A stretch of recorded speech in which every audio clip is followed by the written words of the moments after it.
तीर्थयात्रा म्हणजे एका पवित्र ठिकाणापर्यंतचा प्रवास नाही, ती श्रद्धेची एक चळवळ आहे. एका पवित्र केंद्राकडे वाहणारी मानवतेची नदी आहे.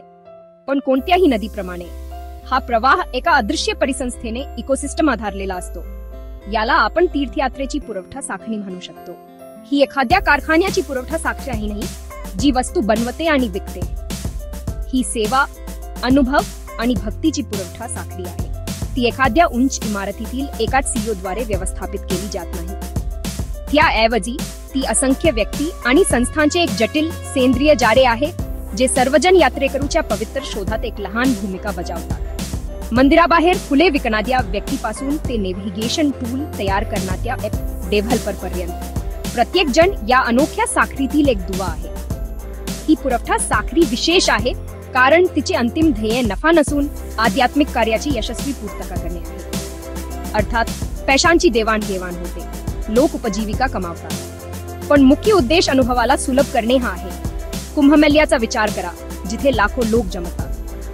हे सर्व कोण आयोजित करते? कोणतीही एक संस्था नाही. हे सरकारी संस्था, धार्मिक आखाडे, स्थानिक विक्रेते आणि असंख्य स्वयंसेवकांमधील सहकार्य आहे. हे जाळे लवचिक आहे, सणांच्या कॅलेंडरनुसार विस्तारते आणि आकुंचन पावते. ते स्थानिक संस्कृती आणि परंपरांमध्ये खोलवर रुजलेले आहे, ज्यामुळे प्रत्येक तीर्थयात्रेची पुरवठा साखळी तिच्या देवतेचा सन्मान करते तितकीच अद्वितीय बनते. ही प्रणाली विश्वास, समुदाय आणि आध्यात्मिक गरजांच्या सामायिक समजुतीवर आधारित आहे. या साखळीतील खेळाडू अविश्वसनीयपणे वैविध्यपूर्ण आहेत. औपचारिक खेळाडू आहेत, जसे की टूर ऑपरेटर जे तपशीलवार प्रवास योजना तयार करतात आणि ट्रॅव्हल एजंट जे तिकिटे आणि हॉटेल्स बुक करतात. त्यानंतर अनौपचारिक तरीही महत्त्वाचे खेळाडू आहेत. गावातील जाणी वडीलधारी व्यक्ती जी डझनभर मंदिरात जाऊन आली आहे आणि काय पत्करावे आणि कोणता मार्ग घ्यावा याबद्दल अमूल्य सल्ला देते. मंदिराशेजारील स्थानिक कुटुंब जे अनोळखी लोकांसाठी आपले घर उघडते, साधे जेवण आणि विश्रांतीसाठी जागा देते. हे संबंध अनेकदा केवळ व्यावसायिक नसतात, ते धर्माच्या भावनेने आध्यात्मिक मार्गावर असलेल्यांना मदत करण्याच्या पवित्र कर्तव्याने भरलेले असतात. ही एक अद्भुत मानवी प्रणाली आहे जी हृदयाने भरलेली आहे. या पुरवठा साखळीचे स्वरूप तिला लवचिक आणि गोंधळात टाकणारे दोन्ही बनवते. त्यात अपयशाचा एकच मुद्दा नाही, कारण अनेक लोक मदतीसाठी पुढे येऊ शकतात. जर एका बस सेवेने काम करणे बंद केले तर दुसरा स्थानिक ऑपरेटर कदाचित दिसेल. जर हॉटेल पूर्ण भरले असेल तर स्थानिक धर्मशाळा किंवा गेस्ट हाऊस पर्याय प्रदान करते. तथापि हे विकेंद्रीकरण आव्हाने देखील सादर करते. अनुभव अनपेक्षित असू शकते, गर्दी अनपेक्षितपणे वाढू शकते, ज्यामुळे पाणी, अन्न आणि स्वच्छता यांसारख्या संसाधनांवर ताण येतो. लोकांचा प्रवाह कारखान्याच्या उत्पादन रेषेसारखा स्थिर नसतो, तो शुभ तारखा आणि धार्मिक सणांनुसार असतो, ज्यामुळे प्रचंड गर्दी आणि शांततापूर्ण क्षण निर्माण होतात. या चढउतारांना समजून घेणे हे तीर्थयात्रेची जादू आणि वेडेपणाचे कौतुक करण्यासाठी महत्त्वाचे आहे. यात्रेकरू घरातून निघण्यापूर्वीच तीर्थयात्रा सुरू होते. ती मनात एका इच्छेच्या बीजाप्रमाणे सुरू होते आणि नंतर नियोजन आणि तयारीच्या जटिल प्रक्रियेतून वाढते. पहिली पायरी म्हणजे माहिती गोळा करणे. मार्गदर्शन कुठे मिळते? अनेक स्रोत आहेत. अधिकृत मंदिरांच्या वेबसाइट्स आणि धार्मिक ट्रस्ट दर्शन वेळापत्रक आणि विधींबद्दल तपशील देतात. पण अनेकदा सर्वात विश्वासार्ह माहिती लोकांकडून येते. ज्या मित्रांनी आणि नातेवाईकांनी यात्रा पूर्ण केली आहे ते अमूल्य मार्गदर्शक बनतात. ते त्यांच्या प्रवासाच्या कथा, काय घालावे, कोणत्या पुजाऱ्यांशी संपर्क साधावा आणि काय टाळावे याबद्दल टिप्स देतात. त्यांचे अनुभवाचे ज्ञान कोणत्याही छापील माहिती पत्रकापेक्षा अधिक मौल्यवान आहे. आधुनिक यात्रेकरूसाठी मौखिक परंपरेचे एक रूप. एकदा निर्णय घेतला की लॉजिस्टिक्स सुरू होते. इथे पुरवठा साखळीचा अधिक औपचारिक भाग सुरू होतो. एक कुटुंब स्थानिक ट्रॅव्हल एजंटशी त्यांच्या समुदायातील एका विश्वासार्ह व्यक्तीशी संपर्क साधू शकते. ट्रेनची तिकिटे बुक करण्यासाठी आणि गंतव्यस्थानी टॅक्सीची व्यवस्था करण्यासाठी. इतर अधिक तंत्रज्ञान प्रेमी ऑनलाईन ट्रॅव्हल पोर्टल्स किंवा विशेष तीर्थयात्रा ॲप्स वापरू शकतात. ही ॲप्स साखळीतील एक नवीन आणि शक्तिशाली दुवा आहेत, जी थेट दर्शन फीड पासून ते मंदिर परिसराच्या डिजिटल नकाशांपर्यंत आणि आधीच बुक केलेल्या पूजा सेवांपर्यंत सर्व काही देतात. या टप्प्यात आध्यात्मिक आणि भौतिक तयारी देखील समाविष्ट आहे. यात्रेकरू उपवास करू शकतात किंवा घरी लहान विधी करू शकतात, ज्यामुळे ते पुढील प्रवासासाठी मानसिक तयारी करतात। खरेदी हा तयारीचा एक आवश्यक भाग आहे। ही चैनीच्या वस्तूंसाठी केलेली खरेदी नाही, तर प्रवासासाठी आवश्यक असलेल्या वस्तूंची काळजीपूर्वक जमवाजमव आहे। विशेष पिशव्या, आरामदायक चालण्याचे शूज, गंतव्यस्थानाच्या पवित्रतेचा आदर करणारे योग्य कपडे आणि प्रथमोपचार किट हे सर्व यादीचा भाग आहेत। स्थानिक बाजारातील लहान दुकाने या गरजा पूर्ण करून भरभराटीस येतात। हिमालयाच्या प्रवासासाठी पाण्याच्या बाटल्या आणि लोकरीच्या शालींपासून ते अर्पणासाठी आवश्यक असलेल्या विशिष्ट वस्तूंपर्यंत सर्व काही विकतात। खरेदीची ही कृती स्वतःच्या विधीचा एक भाग आहे, ज्यामुळे तीर्थयात्रेचा हेतू प्रत्यक्षात येतो। यात्रेकरू केवळ पर्यटक नसतो, तो एका गहन अनुभवासाठी तयारी करत असतो। तयारीचा अंतिम थर भावनिक आणि सामुदायिक असतो। संपूर्ण कुटुंब आणि शेजारचे लोक अनेकदा यात सामील होतात। शेजारी यात्रेकरूला शुभेच्छा देण्यासाठी येतात, कधी त्यांना मदतीचे प्रतीक म्हणून थोडे पैसे देतात किंवा त्यांच्या वतीने प्रार्थना करण्यास सांगतात। ही सामूहिक सहभाग प्रवासाचे महत्त्व वाढवतो। यात्रेकरू एकटा प्रवास करत नसतो, तो आपल्या समुदायाच्या आशा आणि प्रार्थना आपल्या सोबत घेऊन जात असतो। सामाजिक आणि व्यावसायिक समही गुंतागुंतीची वेब सुनिश्चित करते की पहिले शारीरिक पाऊल उचलण्यापूर्वीच यात्रेकरू पूर्णपणे समर्थित, माहितीपूर्ण आणि पुढील मार्गासाठी आध्यात्मिक दृष्ट्या तयार असतो। यात्रेकरू घरातून बाहेर पडताच ते प्रवासाच्या पुरवठा साखळीत पूर्णपणे सामील होतात। पहिला टप्पा म्हणजे प्रवास। ट्रेनने असो, बसने असो किंवा विमानाने असो, प्रवास हा एक सामायिक अनुभव असतो। अनोळखी लोक सहयात्रेकरू बनतात, अन्न, कथा आणि गाणी सामायिक करतात। राष्ट्रीय रेल्वे कंपन्यांपासून ते स्थानिक बस मालकांपर्यंत वाहतूक पुरवणारे पहिले मोठे सेवा पुरवणारे असतात। पोहोचल्यावर साखळीचा आणखी एक थर उघड होतो।